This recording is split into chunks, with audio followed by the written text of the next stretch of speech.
Bonjour à tous et bienvenue sur la chaîne Explique-moi ça. Aujourd'hui, je vous explique les règles du Uno d'art. Alors, c'est encore un nouveau Uno et dans celui-ci, c'est quoi la nouveauté? C'est tout simplement que vous allez avoir des gages.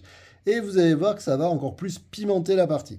Vous allez pouvoir y jouer de 2 à 10 joueurs. Alors, si vous êtes 10, je vous dis pas le bazar autour de la table. À partir de 7 ans et des parties qui vont durer entre 20 et 30 minutes. Mais comme il y a des gages et qu'il faut le garder pendant tout un tour de jeu, peut-être que les joueurs vont faire esprit de faire durer le tour pour embêter le joueur qui a ce gage. Comment ça va se passer? On est exactement sur les mêmes règles que le Uno. On va distribuer 7 cartes à chaque joueur et petite nouveauté, du coup, on va avoir des cartes gages.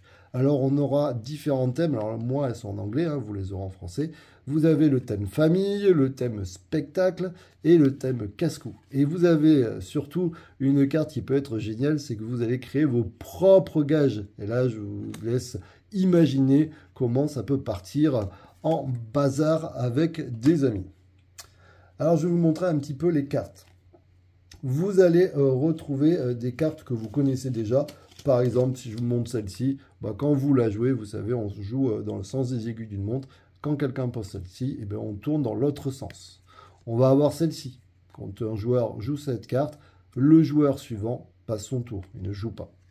Vous allez avoir ces nouvelles cartes. Alors, je vous rassure, ou peut-être vous allez être triste, il n'y a pas de plus 4 dans ce jeu-là. Et oui, vous allez avoir que des plus 2.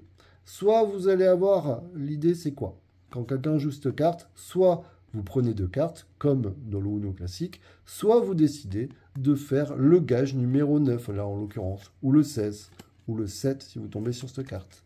Et l'idée c'est quoi? C'est que vous allez venir prendre votre carte, et si quelqu'un vous a mis celle-ci, vous dites, je préfère ne pas prendre les 2 cartes, et je fais le gage numéro 9, tout simplement. Alors vous allez voir que bien sûr, si vous n'y arrivez pas, si vous loupez sur votre gage, tout simplement, les autres joueurs vont vous le dire et vous allez prendre 2 cartes. Comment ça se passe le Uno sinon? Tout simplement, vous allez retourner la première carte, vous allez prendre des cartes et vous allez devoir vider votre main.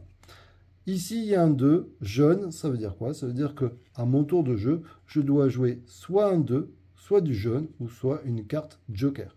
Ça tombe bien, j'ai celle-ci, vous voyez, elle a les 4 couleurs. Je pourrais donc décider de la mettre par-dessus. Et donc, vous l'aurez compris, le prochain joueur doit prendre 2 cartes ou décider de faire le gage numéro 3. On attrape la carte, par exemple, famille. Le gage numéro 3, c'est de parler comme un extraterrestre pendant un tour. Et c'est là où je vous dis que vous allez pouvoir vous amuser avec les joueurs en disant « Ah oui, alors, mais t'as fait quoi hier ?» et puis machin, et ainsi de suite, puisque vous allez faire en sorte qu'il se loupe, comme ça il va prendre 2 cartes. Et ensuite, tout simplement, on passe au joueur suivant. Le joueur suivant va prendre ses cartes et va donc jouer. Par exemple, il pourrait jouer un plus 2. Pourquoi? Parce qu'il peut jouer aussi la même carte. Il joue un plus 2. Hop, vous l'aurez compris, le joueur suivant attrape la carte que vous avez choisie, le thème famille, et donc va faire la ligne numéro 14. Donc, ça va être un jeu où il va y avoir pas mal d'ambiance autour de la table, et c'est exactement le même principe que le Uno classique. Si jamais à un moment donné, il y a un joueur qui a plus qu'une carte, enfin, qui lui reste 2 cartes et qui joue une dernière carte, il doit dire Uno.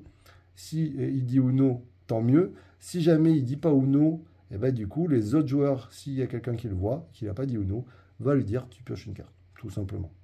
Et le principe, c'est que si un joueur arrive à jouer l'intégralité de ses cartes, il n'a plus de cartes en main, tous les autres joueurs vont révéler leurs cartes et vont prendre les points. Chaque carte avec un chiffre, tout simplement, c'est une valeur. Donc on fera 7 plus 5 plus les 7 ici. Donc vous allez additionner. Toutes les cartes comme celle-ci, les changements de sens valent 20 points. Et toutes les cartes avec le symbole joker valent 50 points. Le but du jeu, vous l'aurez compris, avoir le moins de points possible. Celui qui aura le moins de points possible aura gagné la partie. Le premier joueur arrivé à 500, ça finit la partie. Et donc on regarde celui qui a le moins de points. Voilà, donc on est sur les mêmes règles exactes que le Uno, sauf que dans celui-ci, il y a des gages en plus. Et surtout, ce qui peut être vraiment sympa, c'est que vous pouvez créer vos propres gages. Et ça peut être très très cool. Comme je suis sympa, je vais quand même vous donner quelques gages qui sont dans ce jeu. Par exemple, vous avez ne pas parler pendant un tour, se tenir sur un pied, piocher 10 cartes en une fois. Donc il va falloir faire hop et essayer de compter. Hop, bon bah là c'est perdu, donc ça voudrait dire que je prends 2 cartes. Ne pas sourire pendant un tour, deviner la couleur de la prochaine carte, ne pas rire, faire le chien pendant un tour, danser comme un robot, chanter au lieu de parler, et ainsi de suite. Bref, vous avez vu, il y a plein de choses.